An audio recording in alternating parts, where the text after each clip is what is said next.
मेरा नाम अनुष्का है और मैं 24 वर्ष की हूँ। वर्तमान में मैं बेसिक टीचिंग कोर्स कर रही हूँ और प्राइमरी शिक्षिका बनने के लिए परीक्षा भी दे चुकी हूँ। हमारे परिवार में 4 सदस्य हैं। मैं, मेरे छोटे भाई विशाल और मेरे माता पिता। मैं अपनी सेहत का विशेष ध्यान रखती हूँ। रोज सुबह योग और व्यायाम करना मेरी दिनचर्या का अभिन्न हिस्सा है। मेरा भाई विशाल 21 साल का है और हम दोनों बहुत अच्छे दोस्त की तरह रहते हैं। हम एक दूसरे से अपनी निजी बातें भी शेयर करते हैं, जो भाई बहन के बीच काफी दुर्लभ होता है। एक दिन मैं विशाल से कुछ गोपनीय बातें कर रही थी। विशाल, क्या तुम्हें कोई लड़की पसंद है? मैंने मुस्कुराते हुए पूछा। विशाल ने सोचते हुए कहा, नहीं दीदी, अभी तक तो ऐसी कोई खास नहीं मिली। अगर आप जैसी कोई मिले तो जरूर कोशिश करूंगा। उसके मुंह से ये शब्द सुनकर मेरे होश उड़ गए। तभी माँ वहां आ गई और विशाल को किसी काम से बाहर ले गई। मैं उसके कहे शब्दों को सोचती रही और इसी विचार में कब नींद आ गई पता ही नहीं चला। जब आंखें खुली तो घर में कोई नहीं था। शायद माँ और विशाल अभी तक लौटे नहीं थे। मैं नहाने चली गई। तभी माँ और विशाल बाजार से लौट आए। बाद में विशाल अपने कॉलेज चला गया और मैं भी अपने कॉलेज की ओर निकल पड़ी। कॉलेज में भी मुझे विशाल की बातें याद आती रहीं। आज तक किसी ने मुझे ऐसा कुछ नहीं कहा था। तभी मेरी दोस्त शिवानी मेरे पास आई। अनुष्का, क्या सोच रही हो? उसने पूछा। कुछ नहीं यार, बस ऐसे ही, मैंने जवाब दिया और फिर पूछा, शिवानी, कोई तरीका बताओ जल्दी पैसा कमाने का। हमारा कोर्स भी तो खत्म होने वाला है।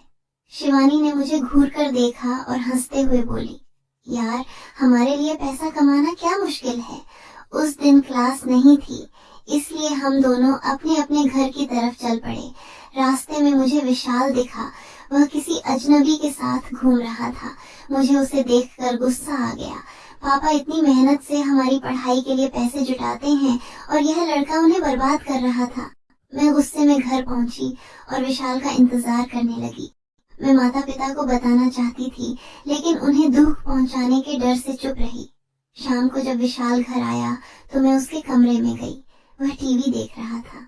विशाल, तुम बाजार में किसके साथ घूम रहे थे?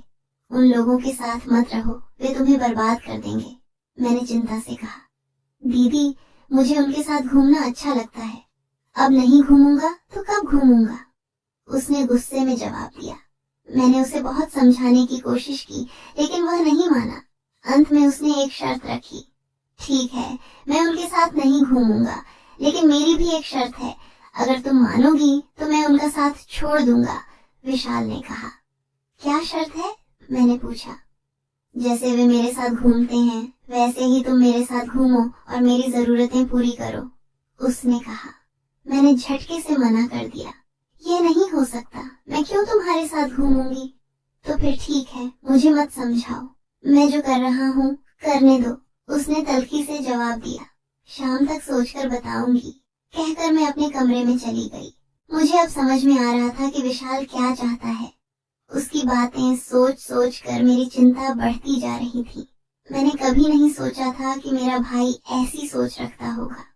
मुझे लगता था वह बड़ा होकर परिवार का सहारा बनेगा, अच्छी कमाई करेगा, लेकिन वह तो गलत संगत में फंस चुका था।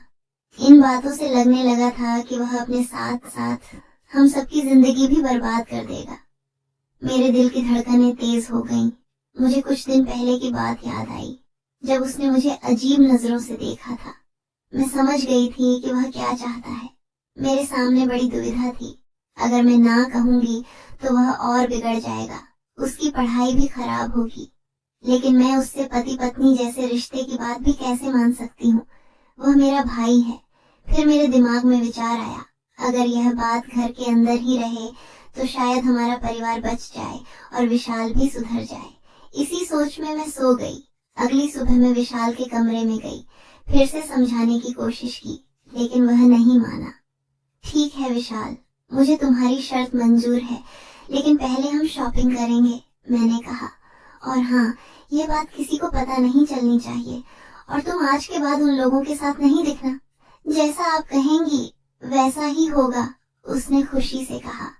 फिर मैं उन लोगों से मिली जिनके साथ विशाल घूमता था। उन्हें अच्छी तरह समझा कर आई। फिर घर आकर माँ के साथ नाश्ता बनाने लगी। रविवार था तो हमें कहीं जाना नहीं था। नाश्ते के बाद मैं और विशाल शॉपिंग के लिए निकल पड़े। बाजार में उसने मेरे लिए कपड़े खरीदे और अपने लिए भी। मैंने माँ के लिए एक सुंदर साड़ी भी ली। फिर हम एक रेस्तरां में खाना खाकर घर लौट आए। शाम होते ही विशाल ने कहा, चलो अब अपनी शर्त पूरी करो। मैंने शर्त के अनुसार उसका साथ दिया। उस दिन के बाद से मैं और विशाल पति पत्नी की तरह रहने लगे। मैं उसका ख्याल रखती और वह मेरा। हमारी जिंदगी में जो होना था हो गया। विशाल खुश था और मुझे भी संतुष्टि मिली कि मेरा भाई सुधर रहा था। अब विशाल किसी के साथ नहीं घूमता, सिर्फ पढ़ाई करता है और घर आकर मेरे साथ समय बिताता है। इस तरह हम सब खुशी खुशी रहने लगे। मुझे मजबूरी में यह कदम उठाना पड़ा, लेकिन इससे किसी का नुकसान नहीं हुआ। अगर मैं उसका ध्यान नहीं रखूंगी तो कौन रखेगा। लगभग 4 महीने बाद मुझे प्राइमरी स्कूल में शिक्षिका की नौकरी मिल गई। अब हमारा परिवार अच्छी तरह चल रहा है। सभी खुश हैं और विशाल भी अपनी जिंदगी में कुछ अच्छा करने की राह पर है। अगर मैंने उस दिन विशाल को नहीं समझाया होता तो वह गलत संगत का शिकार होकर खुद के साथ साथ परिवार की जिंदगी भी बर्बाद कर देता। इस तरह मैंने और मेरे भाई ने अपने अनोखे रिश्ते से न सिर्फ एक दूसरे को संभाला बल्कि पूरे परिवार को भी बचाया। अंत की तरफ बढ़ते हुए क्या आप सोच सकते हैं कि कभी कभी परिस्थितियां इंसान को कैसे अजीब फैसले लेने पर मजबूर कर देती हैं। आज जब मैं इस कहानी को साझा कर रही हूँ, मुझे 5 साल बीत चुके हैं। विशाल अब एक सफल इंजीनियर बन चुका है और एक अच्छी कंपनी में काम करता है। उसने अपनी पढ़ाई पूरी कर ली और अब परिवार के लिए एक मजबूत सहारा बन गया है। मम्मी पापा को अब काम करने की जरूरत नहीं है। विशाल ने शहर में एक नया घर भी खरीद लिया है जहां हम सब साथ में रहते हैं। हालांकि हमारे बीच का वह रिश्ता धीरे धीरे बदल गया। जैसे जैसे समय बीता हम दोनों समझ गए कि हमने जो रास्ता चुना था वह शायद सही नहीं था। एक दिन विशाल ने मुझसे सीधे बात की, दीदी मैं आपका कर्जदार हूँ। आपने मुझे बर्बाद होने से बचाया, लेकिन अब हमें सामान्य भाई बहन की तरह रहना चाहिए। मुझे उसकी बात सही लगी। हमने अपने उस रिश्ते को खत्म कर दिया और फिर से सिर्फ भाई बहन बन गए। पिछले साल विशाल की शादी भी हो गई है। उसकी पत्नी मीनल एक बहुत अच्छी लड़की है और हम सबको बहुत प्यार करती है। मैंने भी अपनी जिंदगी में आगे बढ़ने का फैसला किया और स्कूल में हेडमिस्ट्रेस बन गई हूँ। कभी कभी जब मैं अतीत के बारे में सोचती हूँ तो अजीब सा लगता है। क्या मैंने सही फैसला लिया था? शायद हाँ, शायद नहीं, लेकिन उस वक्त मेरे पास और कोई रास्ता नहीं था। मैं अपने भाई को किसी भी कीमत पर बचाना चाहती थी।